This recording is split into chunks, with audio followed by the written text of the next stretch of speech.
Only people who get it are the people who get it. Welcome everyone to Module 1 of our exciting journey into the world of banking. Today, we're stepping into the fascinating world of banking, where your money finds its home and financial magic happens. Banking isn't just about storing your cash, it's the engine of our economy. Banks are where your savings grow, businesses get the funds to expand, and dreams become possible.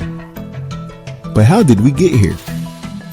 Let's time travel to explore the fascinating history of banking. From ancient civilizations to modern finances, banks are more than vaults. They are the backbone of our economy. They safeguard your money, provide loans for your homes and education, and support businesses that create jobs. Not all banks are the same. We have commercial banks, investment banks, and central banks, each with its unique role in shaping our financial world. Now, let's start with commercial banks.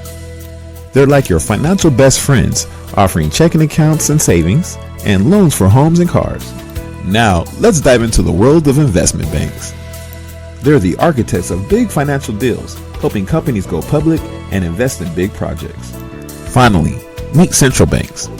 They're like economic superheroes, keeping inflation in check, ensuring a stable currency, and protecting our financial system. To wrap up Module 1, we uncovered what banking truly means, exploring its captivating history, and met the different types of banks that shape our financial world. If you found this lesson insightful, please give it a thumbs up and don't forget to subscribe. In Module 2, we'll dive even deeper into the world of banking services and products, so stay tuned. Thanks for watching.